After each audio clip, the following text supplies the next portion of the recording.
कहते हैं राजनीति में विरोध स्वाभाविक है, लेकिन जब विरोध की टाइमिंग हर बार एक जैसी हो तो वो सिर्फ असहमति नहीं रह जाती, वो एक स्ट्रैटेजी बन जाती है। और यही स्ट्रैटेजी बार बार दिखाई देती है जब बात आती है कांग्रेस और उसके नेतृत्व की। मार्च 2023 लंदन। भारत उस समय G20 लीडरशिप की तैयारी कर रहा था। दुनिया भारत को एक उभरती ग्लोबल पावर के रूप में देख रही थी, लेकिन उसी समय विदेशी मंच से भारत के लोकतंत्र और संस्थाओं पर सवाल उठाए गए। संदेश साफ था, दुनिया भारत की प्रगति देखे उससे पहले भारत की छवि पर शंका का बादल खड़ा कर दो। The structures of our democracy are under brutal attack. लेकिन ये एक बार की बात नहीं थी। सितंबर 2024 अमेरिका, भारत अपनी ग्लोबल साझेदारियों, रणनीतिक सहयोग और आर्थिक विस्तार के नए चरण में प्रवेश कर रहा था। लेकिन फिर वही नैरेटिव दोहराया गया। लोकतंत्र खतरे में है, संस्थाएं दबाव में है, यानी देश के भीतर की राजनीतिक लड़ाई को विदेशी मंच पर ले जाकर पेश किया गया। Our democracy is being attacked in India. ये तो हो गए विदेश में दिए गए बयान, लेकिन अब देश के भीतर का दृश्य देखिए। नवंबर 2025 संसद का शीतकालीन सत्र। एजेंडे पर फाइनेंस, विदेश नीति और चुनाव सुधार जैसे बड़े विषय थे, लेकिन सदन चलने देने के बजाय विपक्षी पार्टियों के वॉकआउट, विरोध और गतिरोध सुर्खियों में रहे। नतीजा ये हुआ कि राष्ट्रीय चर्चा का पूरा ध्यान पॉलिसी से हटकर हंगामे पर शिफ्ट हो गया। दिसंबर 2025 रूस के राष्ट्रपति की भारत यात्रा। ये वो समय था जब भारत ग्लोबल मंच पर अपनी स्ट्रेटेजिक पार्टनरशिप, डिफेंस कोऑपरेशन और ऊर्जा संबंधों को मजबूत करने का स्पष्ट कूटनीतिक संदेश दे रहा था।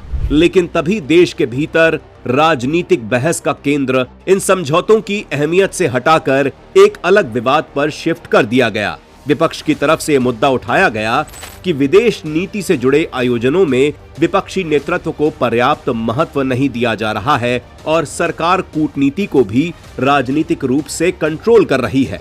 नतीजा ये हुआ कि मीडिया की सुर्खियों में स्ट्रेटेजिक पार्टनरशिप से ज्यादा ये विवाद जगह बनाने लगा कि कौन बुलाया गया और कौन नहीं, यानी फोकस उपलब्धि से हटकर राजनीतिक टकराव पर चला गया। अब नया उदाहरण देखिए, भारत EU FTA डील। 27 यूरोपीय देशों के साथ यह बड़ा ट्रेड समझौता हुआ, जिसे दुनिया भारत की ग्लोबल इकोनॉमिक ताकत की बड़ी उपलब्धि के तौर पर देख रही थी। लेकिन उसी समय कांग्रेस की तरफ से इस डील पर हमले शुरू हो गए। इसे ओवर हाइप्ड कहा गया। इंडस्ट्री और एक्सपोर्ट पर खतरे की बात कही गई, यानी जिस पल दुनिया इसे भारत की आर्थिक जीत बता रही थी, उसी पल इसे विवाद में बदल दिया गया। पैटर्न वही पुराना, उपलब्धि से ध्यान हटा दो, फालतू का विवाद बढ़ा दो। अब आगे देखिए, फरवरी में भारत में होने वाली ग्लोबल AI समिट। 100 से ज्यादा देश, कई राष्ट्राध्यक्ष, मंत्री और दुनिया की बड़ी टेक कंपनियों के लीडर भारत आने वाले हैं। भारत खुद को AI और टेक्नोलॉजी के क्षेत्र में एक उभरते ग्लोबल सेंटर के रूप में पेश कर रहा है। लेकिन ठीक इसी समय कांग्रेस के द्वारा देश के भीतर राजनीतिक बयानबाजी और टकराव का नया दौर शुरू कर दिया गया है। फिर वही पैटर्न दोहराया जाने लगा है। ऐसा लगता है जैसे हर बड़े ग्लोबल मोमेंट से पहले देश का विपक्ष माहौल खराब करने का ठेका ले चुका है। अब आप इन डॉट्स को जोड़िए। विदेशी मंचों से भारत की इमेज पर सवाल, देश के भीतर हर बड़े ग्लोबल मोमेंट पर हंगामा, हर उपलब्धि के समय नया विवाद। यह सिर्फ विरोध नहीं दिखता, यह एक पॉलिटिकल प्रेशर स्टाइल जैसा दिखता है। जैसे संदेश हो कि अगर उनकी अवैध बात भी न मानी जाए तो माहौल खराब कर दिया जाएगा।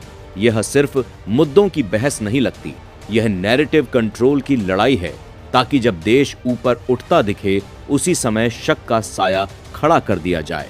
सवाल यही है, क्या विपक्ष का लक्ष्य सरकार से असहमति है या फिर हर बड़े ग्लोबल मोमेंट पर भारत की छवि को नुकसान पहुंचाना?